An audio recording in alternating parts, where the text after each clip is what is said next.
introduction, so welcome everybody. I'm Laura, by the way, and the lovely lady with the roses, the red roses beside her is Dr. Michelle, and I am the host. And let me just, as we're waiting for people to come into the room, let me just tell you how we got started with this. Michelle and I were talking one day, and we were getting to know each other. And as she was talking, it became really evident to me that one of the things that had been in the back of my mind that was so that had been just kind of floating around was all this idea of all this grief. You know, what is everybody doing with all this grief? What is everybody doing with all this loss? And then she tells me she's an expert. This is what she's been doing for 20 years, is helping people move through grief. And I said, okay, we've got to do this. We've got to get on and have a conversation. Let's open it up to the community and let's see if we can help in any way, and just get some ideas floating around on how to work with. Well, we've got her here, so we're super happy to have her here. And if anybody wants to put anything in the chat, let's see. So we've got some people in Sacramento, Go Greens from Sacramento, and South Bay, East Bay, and Albany, and some people have come in from Yuba City, and we've been hearing them through Michelle and the meetup. And so we're getting them from all different directions, and that's great, because that's what we wanted to do, is take it across the board. So as we start to do with that, let me begin to speak Michelle into the room a little bit. Taking a deep breath here. I'd like to tell you a little bit about Dr. Michelle, and I call it speaking her into the room. She's in the room, but we're going to speak her and bring her to life here a little bit as we talk about this. So Michelle is an award-winning speaker. She's an international best-selling author. She's a documentary filmmaker, a life transformational coach with a Ph.D. in sociology and psychology and 20 years of grief coaching. And she helps people reinvent themselves after loss, divorce, or other traumatic life changes. Do you see why we wanted to have Michelle on today? Her work combines new findings in neuropsychology, evolutionary biology, and psychosomatics with 35 years of spiritual study with a Sufi master. She's a featured author in Amazon bestseller, Breaking Barriers, #1 international bestseller, Step Into Your Brilliance, and the international bestseller, Animal Legacy. Welcome, Michelle. It's so nice to see you here. Thank you, Laura. I'm very, very pleased to be here. Thank you. Michelle, I am dying to know, what made you want to be a coach that focuses on grief and loss? Tell us a little bit about that. I'll be happy to. A little bit of my background. I was totally unaware of myself and my needs for almost 50 years. It was the deaths of my parents, about 6 months apart, that woke me up to the temporality of this amazing life. And it also, well, there were some things I was doing before that, but it was like that was the event that really moved me forward. And my first curiosity was, what is this thing we call death and grief? Because when I was going through the grieving period around my parents, I was both mournful and euphoric. And I was fat. Yeah. Wow. Yeah, because death takes you out of everyday life. It puts you into a different reality, and it puts you into a different mindset. And so that's what drew me to grief and loss, because I saw death as a doorway, a gateway to discovering who you are and why you're really here. Because we can go through life pretty unconscious. If we're never taught to wake up and nothing gets really seriously bad. But when you lose people, when those bonds are broken, it messes with your reality. It messes with your awareness of what the way things are supposed to be. And so it's an opportunity. That's really an interesting perspective, is to think of something that feels so heart-wrenching and to be able to see it from a different perspective of how this was making you look at the world differently. And boy, we sure had an opportunity to do that last year, didn't we? We sure did. And that's always been my perspective about it from the get-go, is that this is the universe, this is our lives telling us we need to look at things in a different way, that we need to make a shift, we need to pivot. Mhm. That is the ultimate, is to get over there. And I think we're starting to see that in little ways, but I'm also wondering about what's the residual? What's the residual hanging on? Is there something that keeps us stuck? Sure, sure, absolutely. And that's the body. Body. We inhabit this three-dimensional plane in these bodies. And as I like to say, they have their own agenda. And one of those agendas, yeah, seriously, and we think that we can control them. Hello? These bodies have at their disposal a chemistry lab that can bring you to your knees. Yeah. And anybody who's gone through a serious upset knows what I'm talking about. No matter what your brain's saying, if this body is upset, whew, you're out of control. I mean, it's in control. And what I have learned is that most of the time, who's in charge, who is pulling those strings, is your inner child. The child from your childhood who has in some way been socialized, traumatized, hurt, wounded, whatever. And she's the one who's the driving force. So, Dr. Michelle, am I hearing you right? Are you saying there's not only this grief that we've dealt with 500,000 people in our world, and not just in our nation, but we also have all of our past grief in our memory that we're dealing with too right now? That is exactly what I experienced in working with people around grief and loss. All the little griefs that have never been resolved are all linked, and they all surface when your heart opens to the current grief. So anything that hasn't been handled before, it shows up, it rises to the surface. Now, having said that, I want to first acknowledge anybody who has had a significant loss, like lost somebody that they loved that was really close to them, especially in this pandemic where you can't actually celebrate their loss in the way that we've done in the past. That the body, again, has its own agenda. And oftentimes it will go into a state of shock or disorganization. And that's not the time to try and change your mental perspective. Sometimes you just have to go through that and allow those emotions to flow. Now, what I have found, and certainly I've worked with many clients who've had this problem, is that we are taught in this culture to repress our feelings, that we're encouraged to get back to work, get back to life as soon as possible. Yeah. But that's not the way the body works. And so when we do that, we're literally squeezing, holding things back. And you talk to somebody who's in grief and they go out and they visit people and they feel the whole time that they're trying to hold on. Well, that holding on, it's actually muscular. You're actually holding on physically with your body. And when you do that, you're constricting the flow of fluids and things in your body. So it actually has an impact on your health. Well, coming from a traditional Chinese medicine background, I get the flow being tightened up with stress, and yes, so we're trying to find ways to not only relieve our mind, but we also have to find ways to relieve our body and realize that they're connected there, right? That's what I'm hearing. Absolutely. You can't ignore the two separate things there. And one of the reasons why you can't is that your body believes what your mind tells it.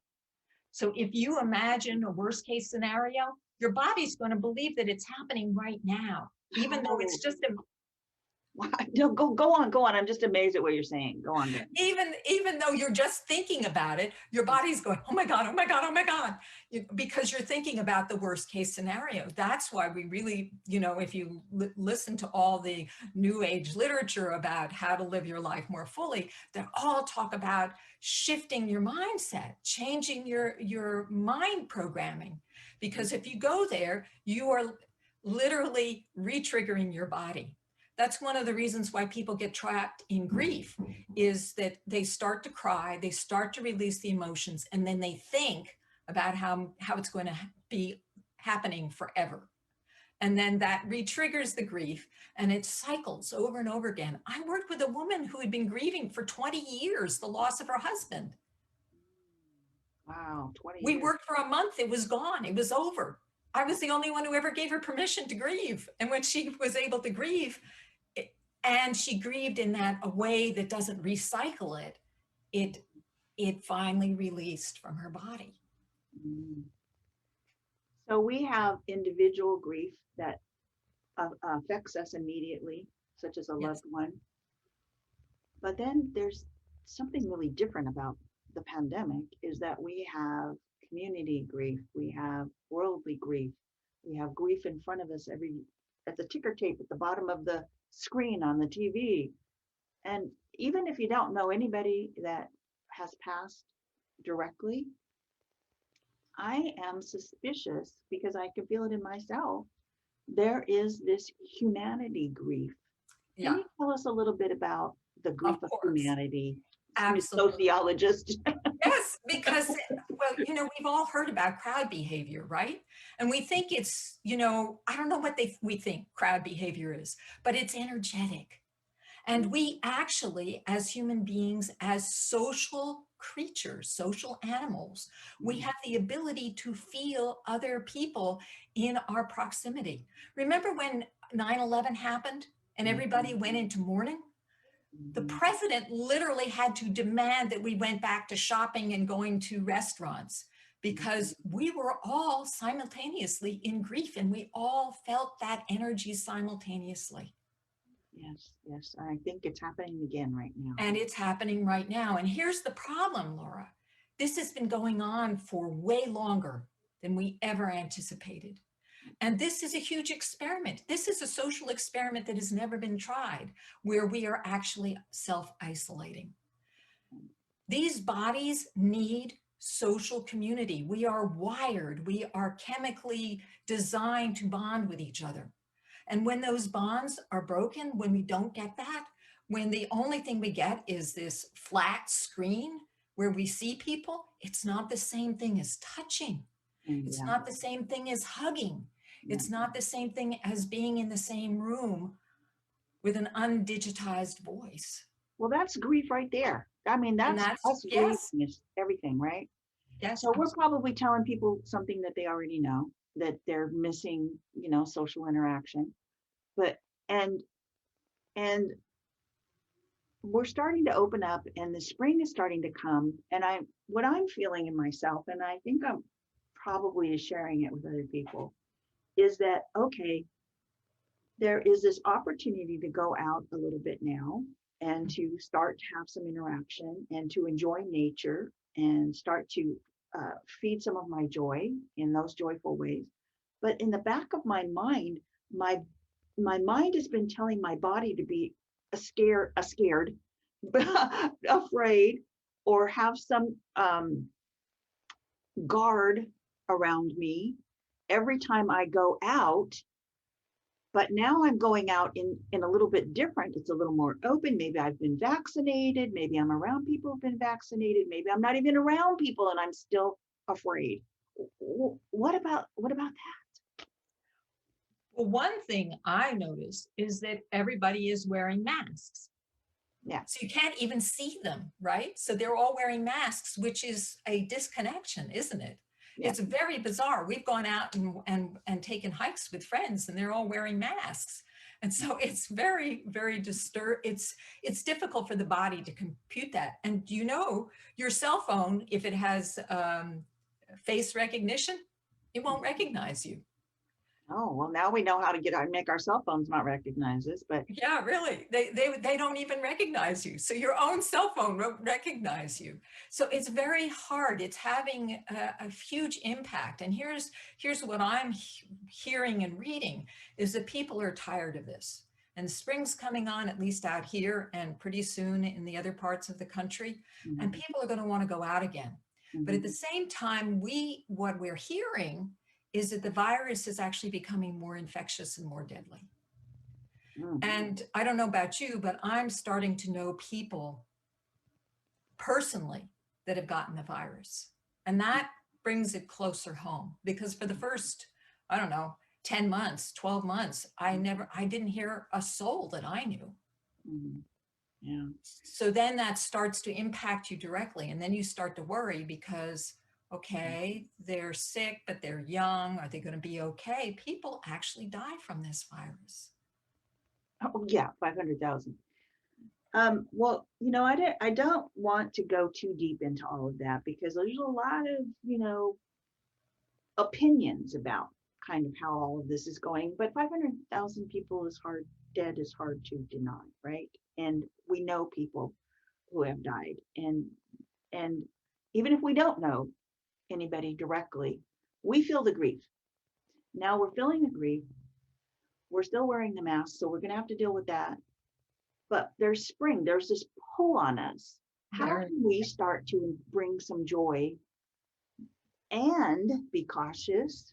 I mean, the cautious part is just follow the directions, but how can we go out and start to enjoy ourselves just a little bit and still and say that the caution is still there. We're not going to be any looser on the caution, but can we go out and create some space for joy and start to enjoy life a little bit more? You have any ideas on how we of might do course, I've got tons of ideas that? because, in a sense, we're always going through some kind of, there's always something going on. And if it isn't actually going on, our mind will create stuff for us, right? So a Mhm, lot of it is perspective, is having a different perspective. You can go out and you can feel frustrated and shoot daggers at everybody you're walking by because they might be, infectious. Or you can go out and you can really enjoy the spring, or you can enjoy the snow if you happen to be on the East Coast and you're still in the midst of snow, is to revel in what is there. It's all about gratitude for what is there, gratitude that you're still healthy, gratitude that you maybe have a partner that you're living with, and enjoying and savoring that time with that person. If there's a person in your life that you can have that connection to, if you don't, then you need a cat or a dog.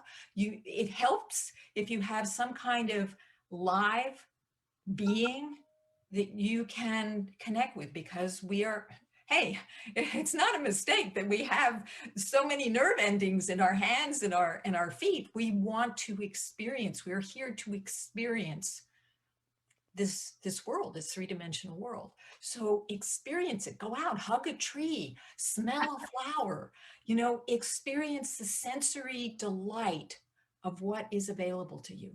And definitely, by all means, get out of the house, because most of the time when we are sheltering in place, we're staying in the house. mhm, And you need to open up the windows, bring new air in, mhm.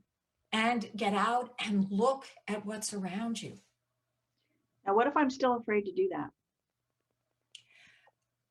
If you are still afraid to do that, then you want to work with the emotions, which Mhm, is the thing that I do with my clients, is I teach them how to release the emotions, to tap in and check what the message is. Because if there's fear, there's always the body trying to tell you something. That's the way bodies speak to you. And in fact, I have an event coming up, which is called Body Conversations. oh, And it's a free event. And I'm actually going to be sharing my best tool for speaking to your body. oh, well, we definitely need to get some people on board with that. So let's get that in the chat whenever you get towards the end of our I'm conversation. going to give, I have a URL that's simple. and it's called, let me see if I can remember it. Uh, oh, shoot. I had it in my mind, and of course it's going away. So it's over Well, that's here. because you're talking about something else. I know, I know, I know. It's called, oh, right, I got it. It's Inner Voice Guide. Inner voice guide. Oh, that sounds very Yeah, intriguing. Inner Voice Guide. So in a sense, when you speak to your body, you are tapping into the inner voice, the voice of your body, the voice of your inner child. You're getting to ground zero of what's going on. Yeah. And so that's what I'm going to be teaching in that workshop, and that's happening on March 16th. Oh, pretty quick, pretty quick. Eh, Oh, that's great. So we'll get some ideas in that on Yeah. how to listen to the body, Yes. how to know when the body's sending us some signals, and what we might interpret those Yes. signals How we to might interpret mean. it.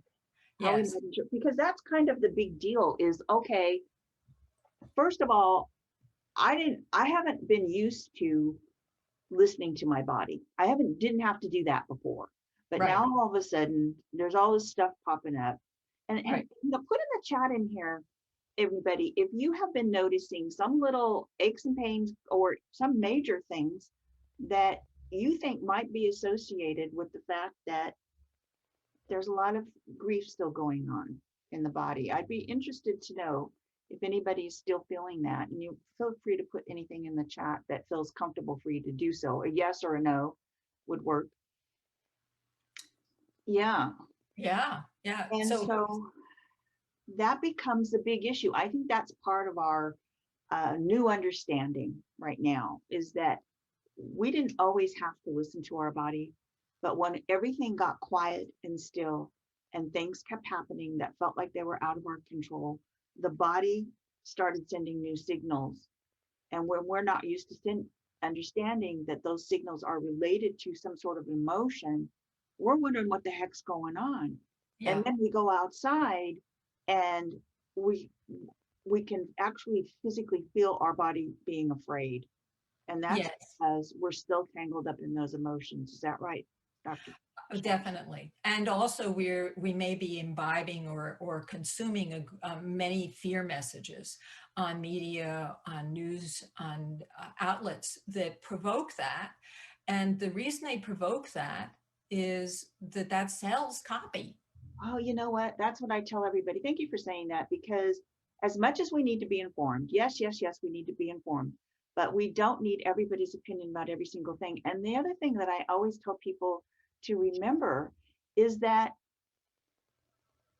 how are people making their money that tell you things? You know what I mean? Like, Right. is What's this, their motive? what's Yes. the entertainment level? Is this how their business is to keep you tied into hearing all of this? And that becomes almost like listening to your body in a certain way, is to listen to your higher wisdom in that respect. We Absolutely. have now in a new world lots of information coming at us, and so we have to ask those kind of powerful questions to ourselves. So what I think I hear you saying, Michelle, is turn off the excess. Yes. Be what's the word? Discriminating in what you bring in Mm-hmm. to your experience. And Be this could be aware. addictive, couldn't it? I'm sorry, but this could be addictive. Our listening, when we had to listen, now becomes an addiction, and we sort of feed that. What's going on with that? Like it becomes. Okay, so here's the body again, right? So the body is this chemistry factory, and we can get habituated to the chemicals of anxiety and tension, or even the chemicals associated with feeling victimized, or the chemicals of anger, that those we get used to it, and that feels normal or even exciting, and so that becomes the habituation. Oh, Oh, our are you, life feels boring. What? you said the word exciting, and it is kind of just that chemical charge that we initially get, right? That Absolutely. whether it's beneficial or not, it still has a certain reaction. Absolutely. And then that goes back to your childhood of what feels comfortable. And all of us have our own biographies. So, for example, if you grew up in a household where you moved all the time, Mhm. okay, you were an army brat or something and you moved every few years, you might become so used to that that staying in the same place seems boring, Mm. right? Mhm. So if you lived in a household in which there was a lot of drama, sitting around might, and you can go either ways with this, you might be exactly what you want, or it might feel boring. It might feel like empty. It might feel like there's no meaning. And that the experience that makes you feel alive is that tension, that argument. So we can, as you say, we can get habituated to excitation that is not actually healthy for the body. All of this chemistry in our body was developed this eons ago in the course of the evolution of human beings and any beings as a mechanism for survival, the fight, flee, freeze response. Those mechanisms, those chemicals are not supposed to stay in your body for an extended amount of time, just long enough for you to get away from that bear. That's it, and then you're supposed to shake it off. But human beings, because of their, very advanced cerebral cortex, can re-stimulate that fear over and over again. And so a lot of the chronic illnesses we have are related to this continuous stress. And so what do we do when we're stressed? We all have our own go-to mechanisms for handling stress. Workaholism is my favorite one. If I'm busy all the time, that I don't have to, I feel like I'm doing something worthwhile. Some people it's computer games. Some people it's drugs. Some people it's alcohol. Some people it's overeating. And that overeating response, excuse me, that's also wired into the mammal system. It's like going for that pleasure. And don't we get pleasure when we eat food? Doesn't it, for that moment, actually make us feel better? Okay, that's super significant. Is that we reach for pleasure naturally. We're looking for to get out of this chemistry because our body knows that that chemistry is not the healthiest or just doesn't feel right. It knows that there needs to be a shift. So Right. we reach for something that feels that we know is going to comfort us in some way. That's And right. that's why everybody's gained, or a lot of people, That's 25 right. pounds, 20 Absolutely. pounds in all of In a this. year. So that speaks a little bit to our addiction because we're repeating that habit. Yes. And it also speaks to our chemistry, which we're now realizing that our chemistry is changing when our body is talking to us like that. Yes. And we're realizing that um, we do have all of these different components, but it's not just in our mind. We have an opportunity to bring the body in. So if I'm always reaching for something to please me habitually, how might I take the tiniest little shift into reaching for something joyful, happy, that might help me a little bit? I'm really stuck. I'm just now starting to, I'm speaking for somebody that this might be the situation for. And and I don't always know when my body's talking to me, except for I keep wanting to go to the refrigerator or I keep wanting to turn the news back on again. Right. Or how can I get out of this circle in one tiny little step? How can I break that loop just a teeny bit?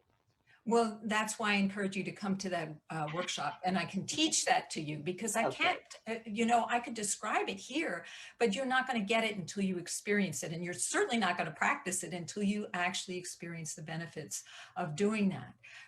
What I try to convey to you is that all the time the body is speaking to you.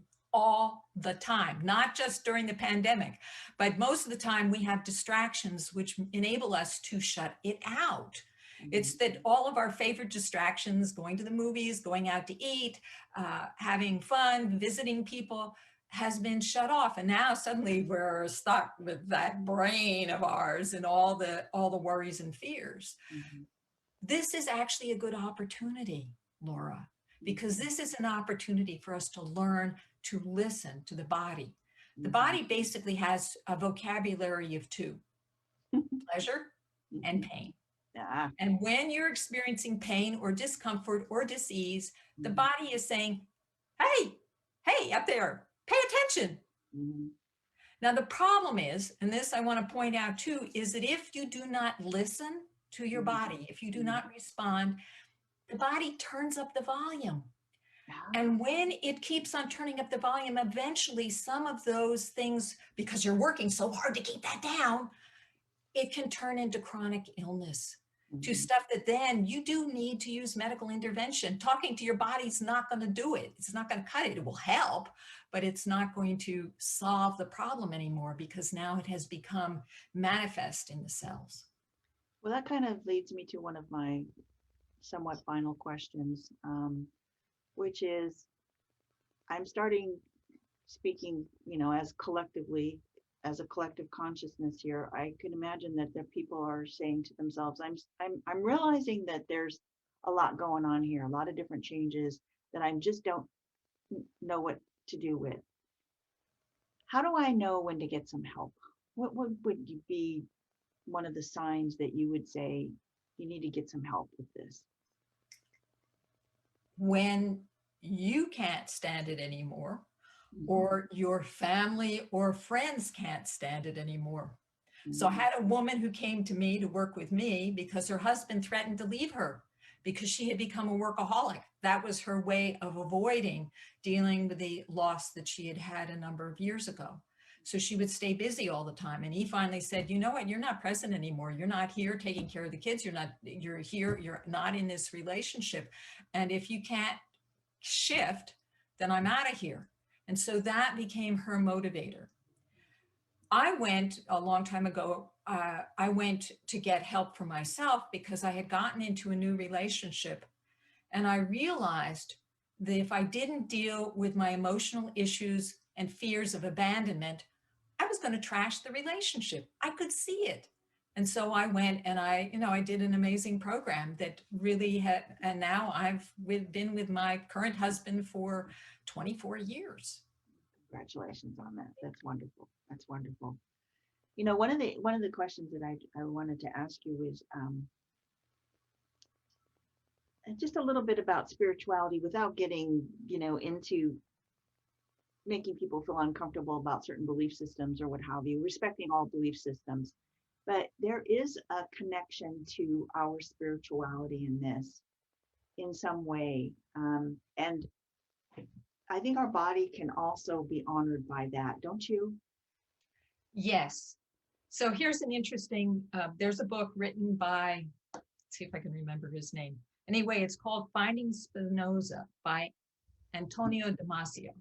It's not a book I recommend reading. It's really, really dense. And there's a lot of neuropsychology in there and a lot of how the mind and the body connect chemically. I mean, you're seeing the chemical symbols. And he goes to a great length to show us that self-awareness is not a sign of spirit, but it is part of our body's survival mechanism. It's part of the biology. But then he goes through this whole book. Now he's completely dismissed spirituality. And in the end of the book, he says, but guess what? The body does better when you believe in something higher and bigger than yourself. Well, there it is. And the fact is that when you believe that life is not, well, as Einstein said, right? Life is either totally random or it's a series of miracles. Which way do you want to go? Why would you choose randomness, which is only going to make your body upset? Or why don't you choose something that makes you feel like somebody's got your back?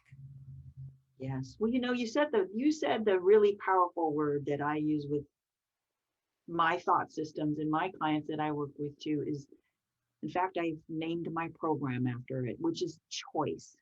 Yes. It comes a point in time when you need to make a choice. And we've been listening to Brene Brown. Last night I watched her Netflix special. If you haven't seen the Netflix and you have Netflix special of Brene Brown, it's Okay. definitely worth a watch. because then again, she's talking about all of the different aspects that come into play about the vulnerability that we've all experienced, whether we wanted to or not. She didn't know when she was talking about the pandemic when she was talking about it, but it speaks so relevantly to the fact that we have to say that there's some things we don't understand within ourselves and start to educate ourselves a little bit more and start to feel things a little bit differently, look at different things, have different perspective, and then make a choice. Just as you said, you have a choice to think about things are random or sequential. What was the word you used? Not random, but Miracle. miracle, There's plain old meaning. Yes. miracle. Yeah. So yeah, bringing it back to choice, and well, she speaks about courage, and I think to take a choice, to take the first tiny little baby step, or wherever you're at, takes a little bit of courage. So we can put the two of them together, have the courage to take some choice, make some choices. Absolutely. I think that would be the most powerful thing that we can offer people today, would be to say, to take some courage, make some choices, get into things that are working, that bring you immediate tiny little joy, animals, nature, healthy eating, healthy Meditation, which I didn't say earlier. meditation, of course, meditation. Well, listen, we've got Melida, Matilda.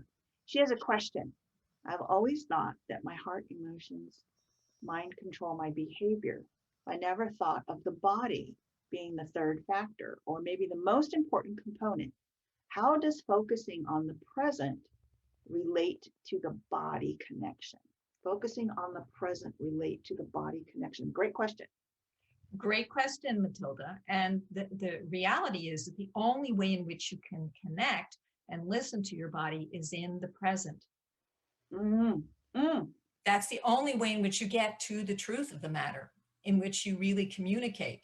It's just like when you communicate with anybody else. It's like you try and get it in the present. I mean, now we can do it almost instantaneously. There was a time when you used to communicate with people and it would be months before they ever received your mail. That's right. We used to use mail. Oh yeah, that real thing, mail. We forgot to worry about it. Yeah, right. The word mail. So the engaging your body and listening to it in the present. Also, maybe this is going to respond to you a little bit, Matilda, that if you want to be able to listen to your body, you actually have to get into that more meditative state so that you really can focus in. And if you have a lot of distractions, you're not going to be able to hear the voice of your body. So being in the moment is essential. Yeah, very much so. Yeah, that's says it beautifully. It's like if I'm always reaching for something, I can't hear myself. If I'm always listening to everything out there, I can't hear myself. That's right. So what we've come with is that we need to get a little bit quiet in a real way sometimes, so that we're listening to our own inner wisdom and not just everything out there. And we said we were going to talk about opening up to joy. So that's number one, is get quiet enough and be brave enough to get quiet, because I think that takes a little bit of bravery sometimes, because it's kind of scary. Little things pop up and you're like, oh, I don't know how to handle that. I'd say take it as little teeny steps at a time. Mm-hmm. If that feels scary to you, everything little baby steps. And I've got to acknowledge that sometimes it's confusing to decipher between the brain and what it's feeding you as the truth and what your body's telling you. It's something that you develop the capacity to decipher which is speaking. Mm-hmm. But it's not always easy, because you do have this brain going 24 hours a day, practically, telling you what's what. Aren't I supposed to listen to my brain? I mean, that's what I've grown up thinking. I should just listen to my brain. Yeah. Sometimes it tells you opposite things and then you don't know what to do. Yeah. And from what you told us today, is that the reason that the brain tells us these things is because it's trying to protect us. Absolutely. And the That is body so is true. too. That's right. The body is too. Mhm. The body, however, when you, a lot of the brain and what you're hearing in your brain is stuff that you have absorbed just in childhood or through people who are significant in your life. And so you absorb their language and their beliefs, especially when you're a child, because you know you're like this sponge, and you absorb these beliefs about yourself. And some of them are transmitted to you directly, and some of them are transmitted through interaction and how you've experienced the world and what your little brain at that time of your life put together. I mean, when we're, you know, what is it, 0 to 3 years old, we're extremely egocentric. So we assume that everything's our fault. And so we come up with these ideas. And then those are the things, those are the deep subconscious beliefs that feed a lot of the languaging that comes through our brains. Yeah. And that's why you want to get back to the body and say, okay, what's really going on here? We got to get back to the body. We want to get quiet. But you know what? If I was sitting here listening to us talk about all of these things, I might be going, oh my God, I have to juggle all this stuff and the pandemic and my relay, blah, blah, blah, too. And there's so much to juggle. There's so much to think about. And I think that just having an awareness that it's there. But one of the things that I like to work within myself and with people that I work with is just giving some gratitude. And you started by saying that too, is that we need to give gratitude of where we're at, but also give a little gratitude to ourselves. A Absolutely. little bit of gratitude. And I just was, one of my questions was, has this, and it's kind of an observation as well as a question. I'm looking for you to to support me in this, because what I found is that one of the things that's going to take us to the next step is having a greater level of empathy and compassion, and we have to start right here. Absolutely. That's such an important point. In fact, you can't have compassion for anybody else if you don't have compassion for yourself first. It's like, you know, trying to run an automobile on empty. You can't. There's nothing left. There's nothing extra. But when you fill yourself, when you feed yourself with things that are truly nourishing, not just to your body, but your spirit, to your psyche, then you actually have extra left over to share with other people. Yes, yes, yes. And I think this is pandemic has forced us to take a deeper look at empathy if we want to have the courage to make some positive choices. And you know what? You can take the non-courage way out and you can fall into habitual pattern and you can stay stuck and miserable. Um, and we'll love you. We'll still love you. We'll still love you. But if you want to have some self-love, then I say that we need to start with the empathy and the compassion and the respect of ourselves and all these moving parts and how we've juggled them so amazingly to get here. Wouldn't you say? Absolutely. Absolutely. You do the best you can. Oh, Yeah. so I have a final little point to make, which Yeah. might help alleviate some of that anxiety. You really do the best that you can. And maybe sanding away all the texture of your life is not ultimately the purpose here. Oh, I That love that. some Thank of you. those Yeah. neuroses, some of those issues may actually serve a function in your journey. Right, right. So we've developed these systems because they worked for a while. You know, Right. they worked for the minute, but then they stuck around a little too long sometimes. And that's kind of where we're at with the pandemic is we're at that crossroads of, are we going to stay stuck in this behavior forever? Even though there's a lot of a lot of information coming at us that makes us feel that way, or are we going to remember that we're still human and that we have little things that we can do to try to open up our space, and we can grow our gratitude and we can grow our empathy and we can grow our compassion and we can start right here. That's what you taught me today, Dr. Michelle. Well, I'm glad. I'm glad. That sounds wonderful. Thank you, Laura. Do we have anything else going on here in the comments? Anybody else want to pitch in a question or anything before we check on out? Did you, were you able to go over onto Facebook at all? Did you see anything over there? You know, I think that I am the only one on Facebook. Yeah. Yes. And so it's a good thing that we opened up the Zoom call, because Yeah. guess what? People seem more comfortable there than they do on Facebook. Yeah. Well, it's very limited there. So yeah, well, I hope we do more of these, and so everyone stay tuned. And so again, let's talk about what's happening with Dr. Michelle, because she's going to show you how to work with your body. And did you say that was free? Yes, it is. It's an hour long, and I'm going to be taking people through that experience. But they're going to be hidden because this is going to go out also over Facebook Live. I'm going to put the link in here that will take you to the to where you can register. Yeah, I think it's a So great. the link should actually work here. The other one didn't work, but this one should actually take you there. Innervoiceguide.com is one. That's your website for the. No, that's right. That's actually the place where you can register. It's my Zoom registration. Oh, Eventually, I might do an Evite, but the other place you can check out lots of my material is on my website, and I'm going to put that in here too. Yes, I wanted to let everybody know that you have a website, and you have a lot of ways that we can connect with you on Facebook, and I think you're on Yes. YouTube. And so just to say your name again, it's Michelle. Dr. Michelle Pedicolis. Dr. Michelle. How do you say your last name? Pedicolis. It's French. Pedicolis. You know, the French, they don't ever pronounce their last consonants. So.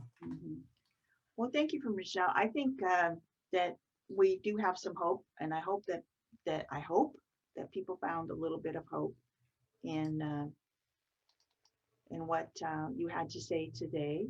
Is there, if you were to leave anybody just a little bit message of hope today, what would you offer them, Michelle? Anything specific? I believe that we are all heading in the right direction. And, you know, not to get too woo-woo, I follow astrology, and we've just moved into really big time into the age of Aquarius. And age of Aquarius is all about community and about compassion and about being yourself, being authentic, and being unique. It's a very different mentality than what we've been going through in the last 200 years. And I believe that it'll take a while. This year is going to be a little tricky, and hang in there and take care of yourself and take care of your loved ones and listen to your body.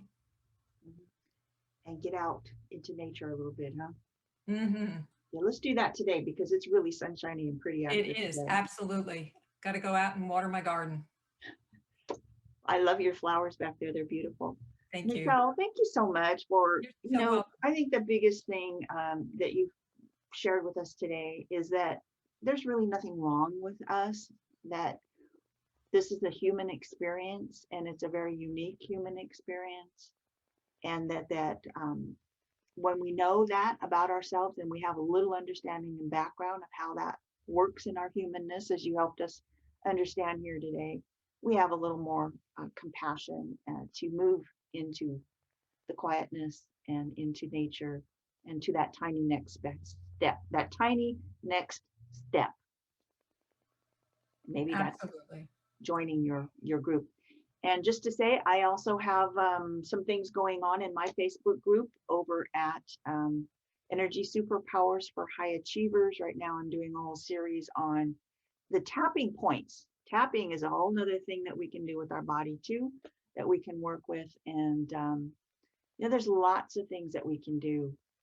And the choice becomes to have the courage to find those new opportunities. So thank you, everybody who came on today. Yes, thank you so much.